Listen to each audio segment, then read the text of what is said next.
BMW now has a full electric flagship model of fitting stature in its I range of designs. This car, the iX. It's a large luxury SUV aimed directly at the Audi e-tron, the Jaguar I-Pace and the Mercedes EQC, and it showcases everything the company knows about zero-emissions motoring. As it turns out, that's quite a lot. There's a choice of 3 iX variants, all using the same twin-motor, four-wheel drive configuration. Things kick off with the iX xDrive 40, which has 326 horsepower, a 71 kilowatt-hour plus battery pack with a 257-mile range, and, when driven less frugally, a rest to 62-mile-an-hour time of just 6.1 seconds on the way to 124 miles an hour. The alternative iX xDrive 50 flagship model has 523 horsepower, a 105.2 kilowatt-hour battery pack with a range of up to 380 miles, and can get to 62 miles an hour in 4.7 seconds en route to the same top speed. The summit of the iX range is marked by the M60 version, which uses the same bigger battery as the 50 series model, but mates it with an even more powerful 619 horsepower electric motor total output, delivered with up to 1,100 newton meters of torque.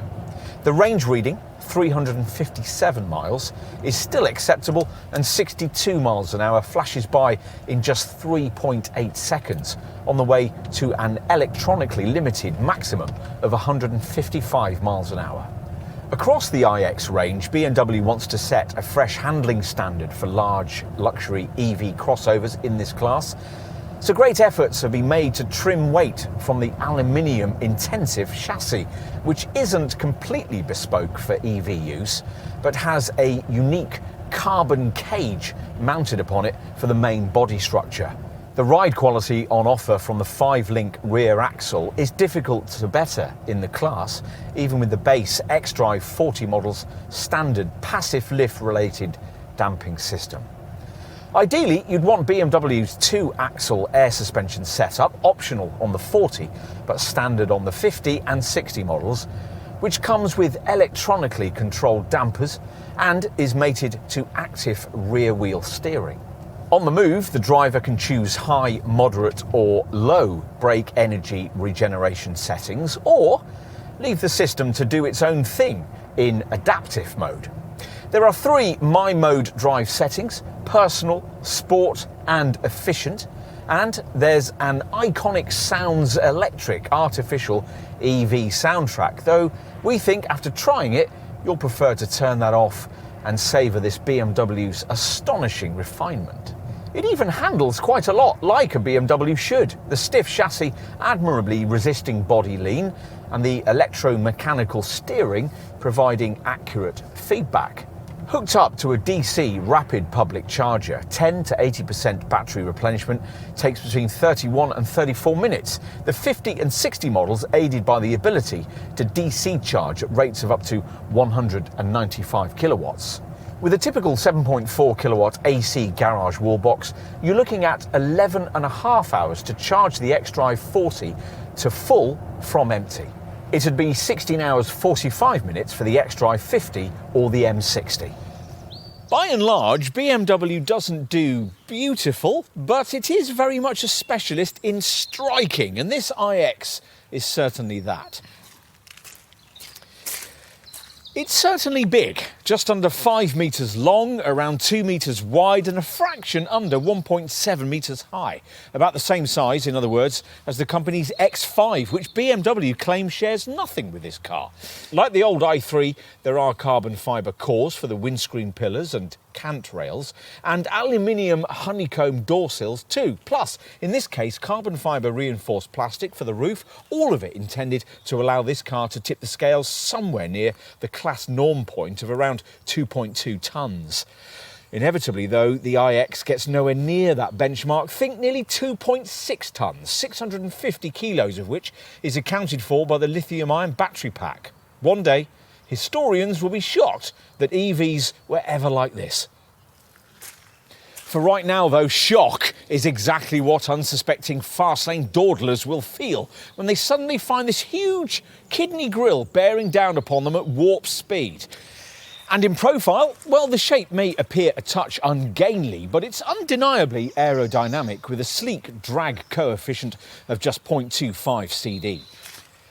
There's a wraparound look to the tailgate with thin horizontal rear LED lamps stretching towards the central BMW roundel in an unnecessary attempt to emphasise this car's prodigious width.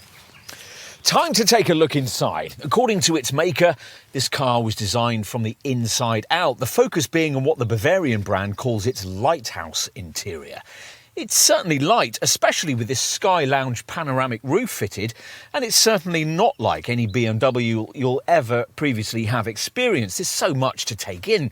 This curious hexagon-shaped polygonal steering wheel is difficult to ignore. Your main point of control is a rocker switch for gear selection, and even in a screen-dominated era, the live cockpit professional setup's gently curving, slither-like joined curve display is unusual, apparently floating above the angular dash and incorporating a 12.3-inch instrument setup and a 14.9-inch central infotainment screen. Strange trimming combinations assault the eyes. There's a button rather than a handle to open the door, and you sit almost Range Rover high, though here, of course, the raised floor is there for quite a different reason. These unusual quilted leather seats with their plant-based upholstery and integral head restraints set upon it. This centre console's a bit different, designed, BMW says, in the style of a high-quality piece of furniture, and freestanding, so there's a lovely open footwell right across the front of the car. Right, let's move rearwards. Now, despite the fact that there's over 3 metres between the axles here, BMW has elected not to make this a 7-seater, so you'll need to choose a Tesla Model X in this class if that's what you need. Still, that decision ought to benefit backseat room. And sure enough, it feels properly spacious back here, aided by these rear quarter-light windows and the kind of completely flat floor that you'd have to do without in rival Porsche Taycan or Audi e-tron GT models, where the centre transmission tunnel, banished here, is excessively high. Because the floor isn't inset with little so-called foot garages, the insets into the lower EV floor plan that you'd get with the rival VW Group luxury EVs just mentioned, your feet are positioned a little higher, but there's plenty of knee space, and unlike with rivals, you don't have to pay extra for rear seat climate controls, which sit beneath these twin central vents. Let's finish with a look in the boot. Now, given nearly 5 metres of body length, you'd hope for plenty of luggage capacity here.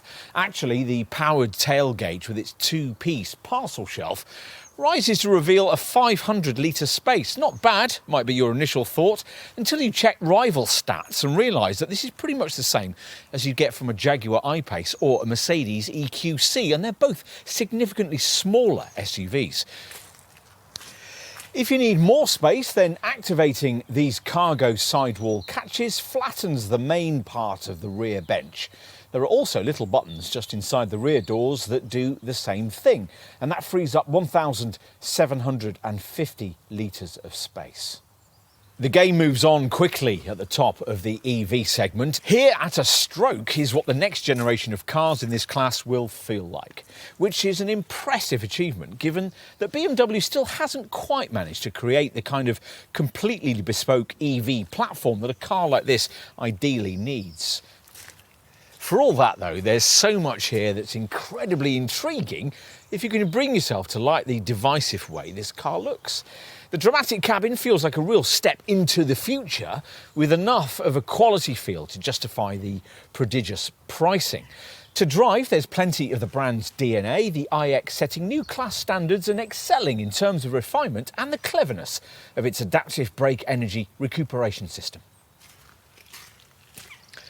Much more's to come, of course, in terms of technology in this era, and in half a century we'll still look back at cars like this as dinosaurs. But right here, right now, for the extremely well-heeled family EV fanatic, this is where it's at.